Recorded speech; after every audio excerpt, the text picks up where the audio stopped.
Hello friends, welcome to study stage. तो आज की इस वीडियो में हम लोग गुणनफल निकालना और गुणनखंड निकालना सीखेंगे। जी हाँ, दोनों इसी वीडियो में सीखेंगे, गुणनफल निकालना भी और गुणनखंड निकालना भी।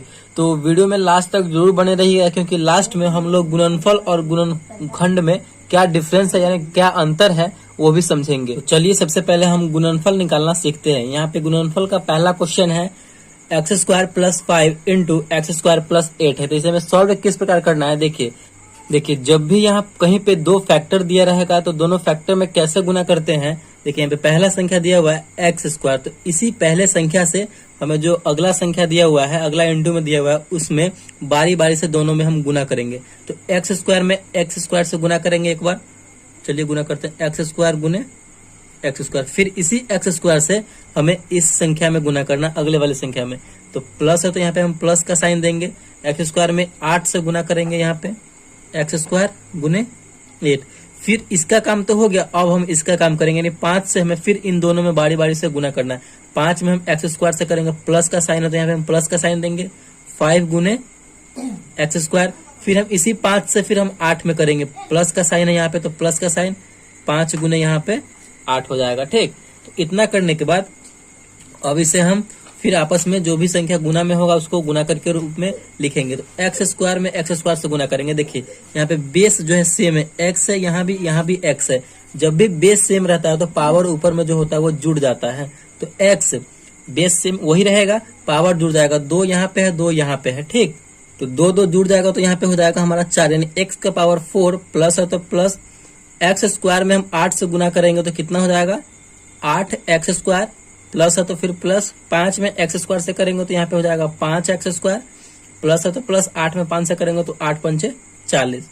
चलिए फिर आगे कीजिए, एक्स का पावर 4 है तो एक्स का पावर 4। देखिए यहाँ पे 8 एक्स स्क्वायर और 5 एक्स स्क्वायर दोनों मतलब सेम कैटेगरी का है, तो 8 एक्स स्क्वायर और 5 एक्स स्क्वायर दोनों जुड़ जाएगा तो मिलकर कितना हो जाएगा 13 एक्स स्क्वायर, प्लस 40 है तो यहाँ पे 40। देखिए यहाँ पे अब हमारा ये इक्वेशन के फॉर्म में आ गया है, तो हमें यही करना था, इस गुणनफल वाले को गुना करके इक्वेशन के फॉर्म में लाना था। तो यही इसका जो है फाइनल आंसर हो जाएगा। ठीक, तो इसी प्रकार हमें गुणनफल वाले क्वेश्चन को सॉल्व करना है। चलिए एक बार और आप अच्छे तरीके से समझ लीजिए कि इस एक्स वाले टर्म को, यानी जो पहला वाला टर्म है, इसको हमें इस संख्या को इन दोनों संख्या में बारी बारी से गुना करना है। इससे पहले एक बार इसमें कर देंगे, फिर इससे इसमें कर देंगे। जब ये कंप्लीट हो जाएगा तो फिर हम इससे इसमें करेंगे, फिर इस वाले संख्या को इसमें करेंगे।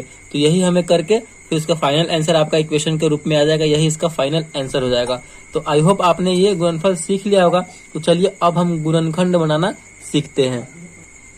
तो यहाँ पे हमने एक द्विघात समीकरण का क्वेश्चन ले लिया है, इसका हमें गुणनखंड निकालना है। क्वेश्चन है x square plus 10x plus 21, तो इसका हमें गुणनखंड निकालना है। तो गुणनखंड निकालने के लिए हमें सबसे पहले स्टेप में क्या करना है कि लास्ट वाले संख्या को एक्स स्क्वायर के जो गुना में संख्या रहेगा उसके साथ गुना करना है। ठीक, तो 21 को हमें एक्स स्क्वायर, यानी एक्स स्क्वायर ये है तो इसके जो गुना में लगा हुआ रहेगा, तो इसके गुना में कुछ भी नहीं है, इसका मतलब क्या 1 है, तो हमें 21 में 1 से गुना करना होगा। आपको हमेशा यही करना है कि लास्ट वाली संख्या को एक्स स्क्वायर के जो गुना में संख्या रहेगा उसके साथ गुना करना है। तो यहाँ पे 1 है, कुछ भी नहीं है तो 1 है, तो 21 में हम 1 से गुना करेंगे। देखिए 21 में हम 1 से करेंगे तो कितना हो जाएगा, यहाँ पे 21 ही आएगा। ठीक, अब हमें ऐसी दो संख्या का गुना करना है जिसका गुना करने पर हमारा ये 21 आया। ठीक, मतलब आपको ऐसी दो संख्या को गुना करना है अपने माइंड में सोच करके, जो उन दोनों को गुना करने पर 21 है, और उसी दोनों संख्या को जोड़ने पर या घटाने पर हमारा ये बीच वाला संख्या आना चाहिए, बीच वाला टर्म आना चाहिए, यानी ये 10 आना चाहिए। तो गुना कीजिए, यहाँ पे 21 लाना है आपको। तो आपको यही ना अपने माइंड में सोचना है। आप जब क्वेश्चन बनाएंगे तो आपके माइंड में ऑलरेडी ये चलता रहेगा और आप सोच लेंगे। देखिए 21 लाना है तो 7 3 21, यानी 7 में 3 से हम गुना करते हैं तो हमारा 21 आ रहा है। 7 में हम 3 से करेंगे गुना तो 21 आ रहा है। और इस दोनों संख्या को जोड़ते हैं या घटाते हैं, जोड़ते हैं तो देखिए कितना आता है, 7 और 3 को जोड़ेंगे तो हमारा ये 10 आ रहा है। तो हमें यही चाहिए ही था कि इन दोनों संख्या को गुना करने पर 21 हो और इन दोनों संख्या को जोड़ने पर हमारा 10 आ रहा है, या फिर घटाने पे आता तो घटाने पे करते हैं, तो यहाँ पे जोड़ने पे ही आ रहा है। तो हमारा ये संख्या यहाँ पे फुलफिल हो रहा है, तो इसी संख्या को लेके चलेंगे। एक्स स्क्वायर जो संख्या पहले वही लिखेंगे, एक्स स्क्वायर प्लस दो संख्या लिए हैं 7 और 3 लिए हैं, तो यहाँ पे हो जाएगा 7x प्लस 3x, क्योंकि दोनों संख्या को जोड़ेंगे तो 10 हो जा रहा है और दोनों संख्या को गुना करेंगे तो 21 हो जा रहा है, प्लस 21 है तो यहाँ पे हम 21 लिखेंगे। ठीक, चलिए अब इन दोनों को संख्या को देखिए, अब एक बार इन दोनों को हम साथ में लेकर के चलेंगे, क्योंकि इन दोनों में से हमें कुछ कॉमन करना है, ठीक। फिर इसके बाद इन दोनों में से कुछ हमें कॉमन करना है। तो इन दोनों में से आपको क्या कॉमन होने वाला दिख रहा है? इन दोनों में x है, तो x ही ना बाहर निकलेगा इन दोनों में से, तो हम x को बाहर निकाल लेते हैं। एक x इसमें से हम बाहर निकाल लिए, यहाँ पे x स्क्वायर होता है, यहाँ पे कितना बचेगा? x बचेगा, क्योंकि x में x से गुना करेंगे तो हमारा x स्क्वायर हो जाएगा। प्लस है तो प्लस 7x है, यहाँ पे 7x और x हम कॉमन कर लिए हैं, ठीक, बाहर निकाल लिए हैं। यहाँ पे कितना बचेगा? सिर्फ 7 बचेगा, क्योंकि x में हम 7 से गुना करेंगे तो हमारा 7x हो जा रहा है। देखिए इस बॉक्स में जो संख्या है बिल्कुल सेम संख्या हम इधर लिख देंगे, जिससे आपको बहुत ही आसानी होगी गुणनखंड बनाने में। तो जो बॉक्स में इधर लिखेंगे ना, बिल्कुल हमें एक छोटा सा बीच में गैप दे देना है और बिल्कुल सेम संख्या इधर ही लिख देना है। x + 7 है तो x + 7 लिख दिए। अब हमें इसमें से मानिए कुछ कॉमन कर लिए हैं, तो अब हमें यहाँ पे हम कितना से गुना करें इस x में, तो 3x हो जाए। तो यहाँ पे हम +3 से करेंगे, क्योंकि हमें प्लस में लाना है, तो +3 से करेंगे गुना x में, तो 3x हो जाएगा। और 3 में 7 से करेंगे तो 3 7 21 हो जाएगा। ये भी हमारा फुलफिल हो गया। अब हमारा लास्ट ये स्टेप है गुणनखंड का। देखिए एक बार इन दोनों को हम साथ लिखेंगे, x + 3, इन दोनों को साथ लिखेंगे, और दोनों यहाँ पे सेम है, तो इन दोनों में से किसी एक को लिख दीजिए, x + 7। अब हमारा यहाँ पे 2 फैक्टर आ गया, मतलब इस द्विघात समीकरण का यहाँ पे 2 फैक्टर गुणनखंड के रूप में निकल के आया है, x + 3 और x + 7।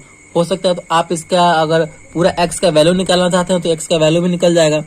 x = हो जाएगा यहाँ पे -3 और यहाँ पे x = हो जाएगा -7, क्योंकि x जो है x + 3 = 0 हो जाएगा, तो x = क्या हो जाएगा? ये प्लस में था, बराबर के उधर जाता तो माइनस में हो जाता, तो -3 हो गया।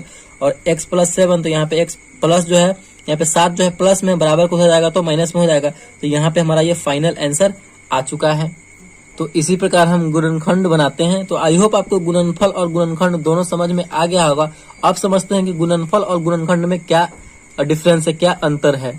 देखिए गुणनफल और गुणनखंड में क्या अंतर है कि गुणनफल जो है, गुणनफल में आपको 2 फैक्टर दिए हुए रहेंगे, उस फैक्टर को गुना करके हमें मतलब उस द्विघात समीकरण या इक्वेशन के फॉर्म में लाना पड़ता है। लेकिन गुणनखंड में आपको इक्वेशन दिया हुआ रहेगा, फैक्टर के रूप में लाना होता है, ठीक। गुणनफल में हमें 2 फैक्टर दिया रहेगा, उसको गुना करके हमें इक्वेशन के फॉर्म में लाना है। और गुणनखंड में क्या होता है कि आपको इक्वेशन दिया रहेगा, उसको सॉल्व करके हमें फैक्टर के रूप में लाना होता है, मतलब जस्ट इसका उल्टा हो जाता है, ठीक। तो यही मतलब डिफरेंस है दोनों में। तो आई होप आपको गुणनफल और गुणनखंड निकालना दोनों समझ में आ गया होगा। अगर और वीडियो आपको अच्छा लगा और पसंद आए तो प्लीज वीडियो को एक लाइक कीजिएगा, और चैनल पे नया है तो चैनल को सब्सक्राइब जरूर कीजिएगा। Thank you.